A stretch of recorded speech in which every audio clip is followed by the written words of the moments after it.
जिले में लॉकडाउन और सोशल डिस्टेंसिंग युवाओं के लिए जानलेवा साबित हो रही है। यह बात अब तक आंकड़े कह रहे हैं। पिछले एक माह में करीब 20 से अधिक लोगों ने मौत को गले लगाकर अपनी जीवन लीला समाप्त कर ली है, जिसका मुख्य कारण अकेलापन को बताया जा रहा है। लॉकडाउन के बाद जहां लोग डिप्रेशन का शिकार हुए हैं, वहीं अकेलेपन के लोगों को आत्महत्या जैसे कदम उठाने के लिए प्रेरित किया है। जानकारों की मानो तो वह लॉकडाउन के कारण पैदा हुए अकेलेपन और सोशल डिस्टेंसिंग को मान रहे हैं। चिंताजनक बात यह है कि आत्महत्या करने वालों में युवाओं की संख्या सबसे ज़्यादा है, यानी अकेलापन युवाओं पर भारी पड़ रहा है। वहीं डॉक्टर और पुलिस प्रशासन भी इस बात को दबे जुबान स्वीकार कर रहा है। और लॉकडाउन ने तो कहना चाहिए कि आग में घी का काम किया है और लोगों के रोज़गार छीने हैं। इसके अंदर बहुत ज़्यादा डिप्रेशन में लोग आए हैं और ख़ास करके अगर पिछले दिनों हम देखें तो युवाओं में ज़्यादा आत्महत्याओं का ये रेशो रहा है और उसका सबसे बड़ा कारण रहा है बेरोज़गारी और डिप्रेशन। क्योंकि इतने लंबे समय तक अगर आदमी घर में बैठा रहेगा, उसके पास रोज़गार नहीं रहेगा, उसका परिवार भूखों मरने की स्थिति में आएगा, तो निश्चित रूप से आदमी फ्रस्ट्रेट होगा और फ्रस्ट्रेट होके वो आत्महत्या जैसे एक बहुत गलत कदम, जिसको मैं मानता हूँ, वो उठाने पर मजबूर हो रहा है। तो आप देखें कि पिछले जो आत्महत्याओं के जो जितने भी हम केसेस देखेंगे तो उसमें युवाओं के 30 साल से अंदर के लोगों के ज़्यादा आत्महत्या के केस आए हैं।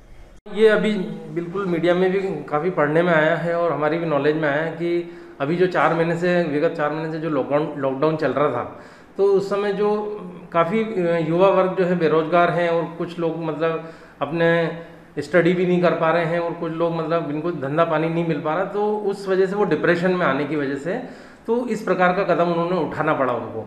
और मैं इन युवा वर्ग से यही अपील करना चाहूँगा कि भाई लॉकडाउन तो अब काफ़ी खुल गया है, लेकिन फिर भी अभी बीच बीच में जो लॉकडाउन लग रहा है तो उसमें अपने घर में रहें, लेकिन अपने दूसरे जो ऑनलाइन वर्क में अपन बिजी रहें या और कोई दूसरे कार्य में व्यस्त रहें, ताकि मतलब अपने को किसी प्रकार का इस विचार नहीं आए और इस प्रकार से अपने को स्टेप लेने की कोई मतलब वो जो ज़रूरत ना पड़े। देखिए, ये पूरे ज़िले का तो आंकड़ा उपलब्ध नहीं है, लेकिन ये कहना आपका सही है कि युवा वर्ग थोड़ा डिप्रेशन में इसमें है और उसमें कुछ आत्महत्याएं भी हुई हैं।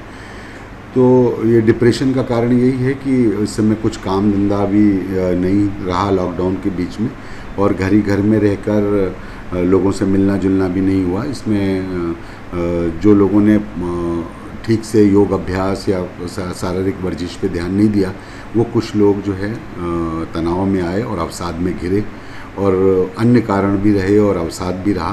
तो इसमें कुछ आत्महत्याएं हुई हैं, जिसमें हमने जांच में ये पाया भी है कि ये इस दौरान उनका डिप्रेशन ज़्यादा बढ़ गया है। और डिप्रेशन को दूर करने के लिए आदमी को शारीरिक वर्जिश ज़रूर 1 घंटा करनी चाहिए, चाहे वो दौड़ना हो या घूमना हो या योग हो। 1 घंटा सुबह का अपने शरीर को ज़रूर देना चाहिए। साथ ही प्राणायाम और योग। नीमच से दीपक खताबिया की रिपोर्ट।